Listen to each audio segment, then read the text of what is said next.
Hi guys, back with another video.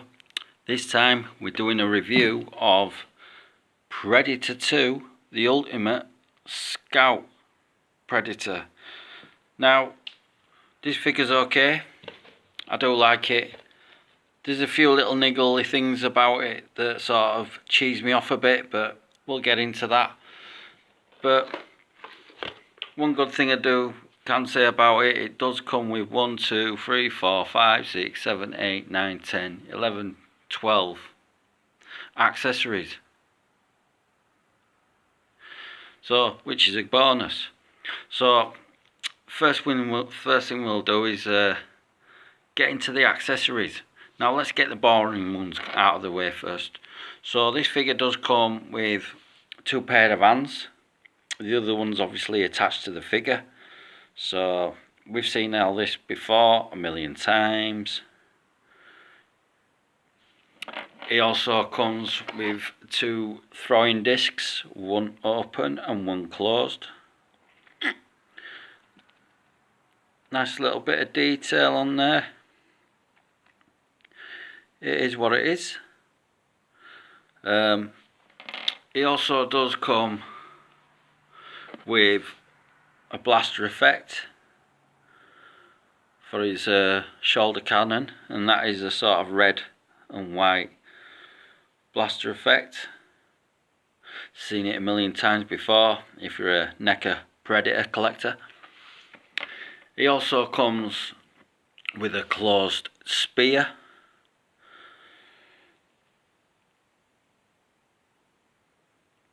Nice bit of detail on there. Very dark looking. Usually you see it sort of a coppery look, a bit silvery, but this is very dark paint applications to it. So, and here's the actual spear in itself opened up. We've seen this a million times before as well, but as I say, I don't pose my figures with these sort of things because I've learnt my lesson. As even with on stands, your figures can nosedive on hot days, and if they're holding something like this, it's pretty much a dead cert that it's going to snap. And especially on these ends here where it's plastic's pretty thin, you're going to need to re-glue that. So if you're getting into collecting, make sure if you're going to collect something, be careful because they do snap quite easily. Also, it does come with this variant unmasked head sculpt. As you can see, it doesn't look like the other Predators. He has a different look about him. He has really exaggerated features on his mandibles. It's also his mandibles seem to be facing the wrong way, but it's actually designed like that on purpose. So he looks very brutal, like you could almost rip your head off with them mandibles if you wanted to take a chunk out of your neck. You could do, but his paintwork looks a bit shoddy to me, and now I don't know if it's meant to look like that, but the paint applications look a bit like rushed or a bit sloppy, you know. As you can see, he's got a bit of creamy looking paint application there, but very fresh, flesh looking even, but it's very patchy. It just doesn't look very neat or executed very well, you know. But like I say, I don't know if it's meant to look like that on purpose, like it's some sort of hybrid. But as you can see there, look, with the application of the darker paints on his crown of his head there, it's just like missing, hit and miss, hit and miss. It's not very applied very well. So there's your head, and plus if you had teeth like that in real life, you'd go squint-eyed, wouldn't you? You'd do your head in, you'd file them down. So yeah, that's his spare head. Now he also does come with this gun, which I do like the gun. It's got some good detail to it. It really has. These bits do open up like so, and it does stand. If you want to say have your figure laid down like a sniper position, you can do that. And one thing I've just realised, I've just noticed actually doing this review, that no one actually else, for reviews I've actually seen, no one's actually pointed the fact that this thing actually comes out at the end. So that were a new experience for me, because to be honest, I just thought it were like that. I didn't realise it actually extended outwards, which is good. But the problem is, I find, which is a bit of a niggle for this gun for me, is the fact that it'd have been better if they just had the handle and they didn't have this cross section bit, because the hands don't exactly hold this gun very well. It's a bit of a balancing act.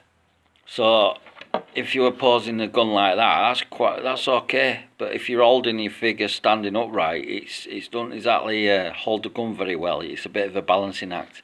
So that's the only negative in regards to its weapon. Now also, it does come with the very same gun, but this is like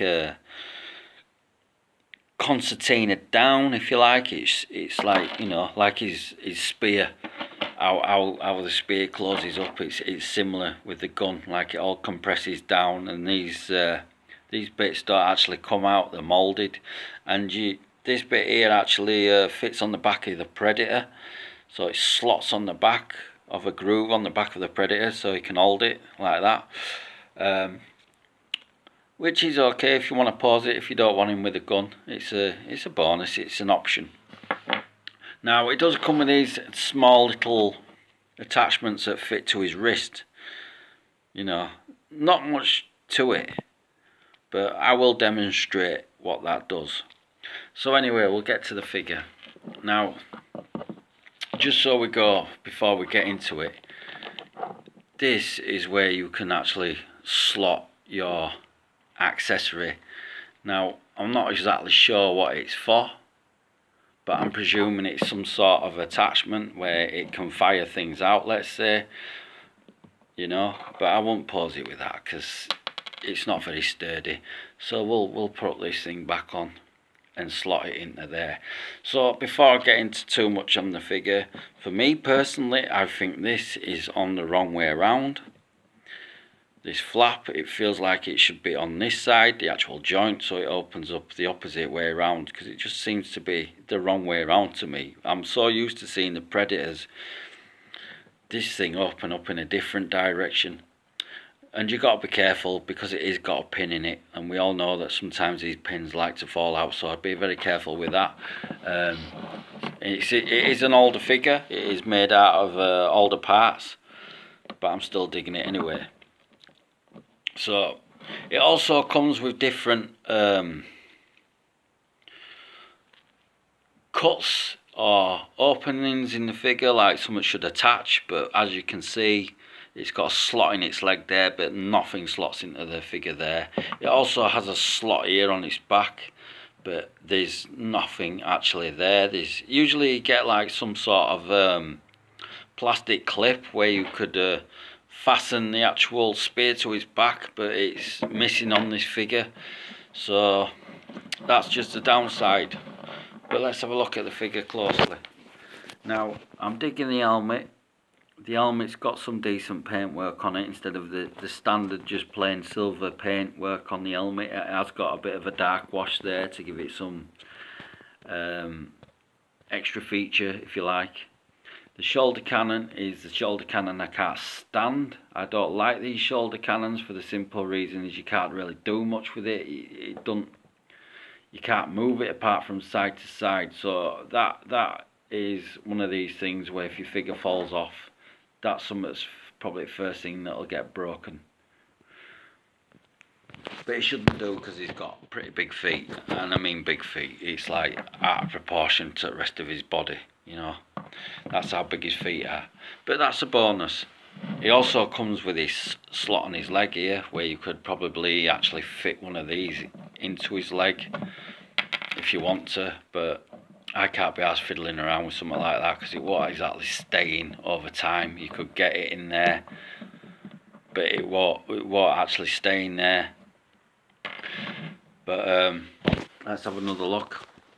So he has got these blades sticking out, and they do look like to be drenched in blood, so that's a good feature. It's a very different colour scheme to most Predators. He's very fleshy. It's very fleshy. It's not green and patchy. It's a very fleshy looking Predator.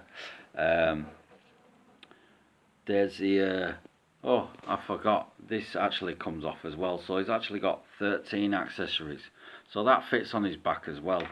And as I said, this gun does actually slot on a joint on back of here, but I'm not going to demonstrate that as I'm holding the phone with one hand right now. So it does actually come with 13 accessories. So the figure in itself has got soft rubber buttocks, but I think the leg on this Predator just seems to be slightly misshaped or warped. It's like he's got rickets, he's got bent legs or something. The articulation's okay. His head does tilt forward quite well. It does tilt back quite well. It has got a decent turn, like so. I don't like messing about with them because it might snap. So it does have a bend in that shoulder there, and he also has a turn in the upper part of his bicep, and he does have a double jointed elbow, and it does have some movement in that diaphragm, but it's pretty limited. It does sort of go from side to side and forwards and back slightly. His waist is pretty loose, and he does have that horrendous gap there where you can almost see the peg inside. It does have a bend in his leg where his leg can actually bend that far out or kick sideways that far. He does have able to kick at about a 90 degree, and there is, I think, a single joint in that knee. If it is double, yeah, it is double. You've got to be very careful. You don't want to snap them joints. So he has got a double bend in that knee. And his ankle, it has got a pivot backwards and forwards. It does turn from side to side, and it has got a pivot from side to side as well. So all in all, you could pose the figure without his gun and stuff. But like I say, the gun does not fit too well in the hand. It's a complete balancing act. But if you're going to get the Lost Tribe Predators, I suggest you get it. You maybe you don't want to get it, maybe you want to pass on it, but for me, I'm a bit of a completionist. So that's my quick review of the Predator2 Scout Predator from the Lost Tribe.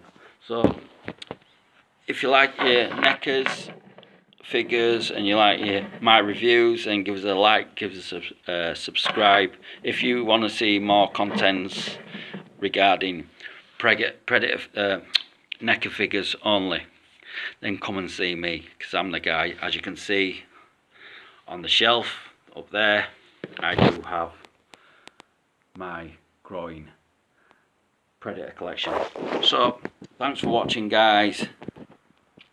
Give us a like, give us a subscribe, and I'll catch you later. See ya.